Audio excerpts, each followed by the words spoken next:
اب اس سورہ مبارکہ میں اس رد و قدح کا ذکر ہو رہا ہے کہ جو یہودیوں کے سکھلانے پڑھانے سے مکے کے کچھ لوگ حضور سے کر رہے تھے۔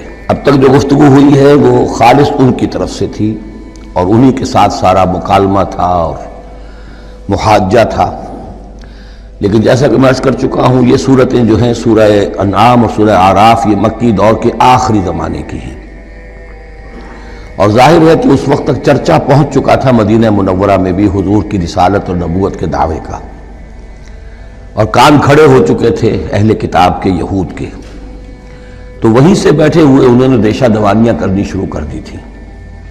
اور جیسے کہ ہم پڑھ چکے ہیں کہ جب زدم زدہ میں کوئی آ جائے تو وہ یہاں تک کہہ بیٹھتے تھے کہ ان مسلمانوں سے تو یہ مشرک بہتر ہیں جو بتوں کو پوجتے ہیں وغیرہ وغیرہ۔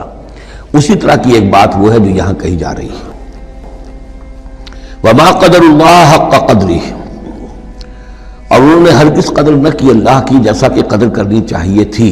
اس قالو، جبکہ انہوں نے کہا ما انزل اللہ علی بشر من شیء، جبکہ انہوں نے کہا کہ نہیں اتاری ہے اللہ نے کسی بھی انسان پر کوئی بھی چیز، کیٹیگوریکل ڈینائل۔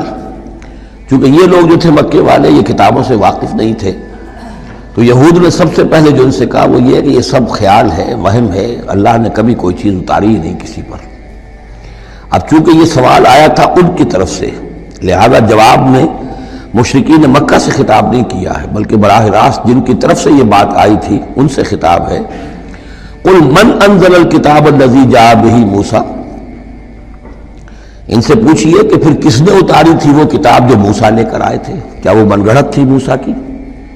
اپنے ہاتھ سے لکھی ہوئی تھی؟ اگر اللہ نے کبھی کچھ نہیں اتارا تو من انزل الکتاب الذی جاء بہ موسیٰ نورا وہدی للناس، کہ جو نور بھی تھی اس کے اندر نور بھی تھا، وہ خود روشن تھی اور لوگوں کے لیے رہنمائی تھی۔ تجعلونہ قراطیسا، تم نے اسے ورق ورق کر دیا ہے، ٹکڑوں میں بانٹ دیا ہے، حصوں میں تقسیم کر دیا ہے۔ تبدونہا وتخفون کثیرا، کچھ کو ظاہر بھی کرتے ہو لیکن اکثر کو چھپا کر رکھتے ہو۔ یہودیوں نے کتاب کو جس طرح چھپایا ہے اور اپنے من مانی فتویٰ فروشی کے لیے تو انہوں نے یہ شکل اختیار کی تھی کہ عام لوگوں کے ہاتھ میں یہ کتاب نہیں آنی چاہیے، بڑی محفوظ رہنی چاہیے وہ، اور یہ کہ عام لوگوں کی دسترس میں نہ ہو۔ وَعُلِّمْتُمْ مَا لَمْ تَعْلَمُوا أَنْتُمْ وَلَا آبَاؤُكُمْ، اور تمہیں سکھائی گئی تھی وہ سب باتیں جو نہ تم جانتے تھے تمہارے آباء و اجداد جانتے تھے۔ قُلِ اللَّهُ، کہیے یہ سب اللہ نے نازل کیا، تورات بھی اللہ نے نازل فرمائی تھی، انجیل بھی اللہ نے نازل فرمائی تھی، اب یہ قرآن بھی اللہ نے نازل فرمایا ہے۔ ثُمَّ ذَرْهُمْ فِي خَوْضِهِمْ يَلْعَبُونَ، پھر یہ بات کہنے کے بعد اے نبی صلی اللہ علیہ وسلم ان کو چھوڑ دیجئے اور ان سے کنارہ کشی کر لیجئے، وہ اپنی باتوں میں خرافات کے اندر کھیلتے رہے۔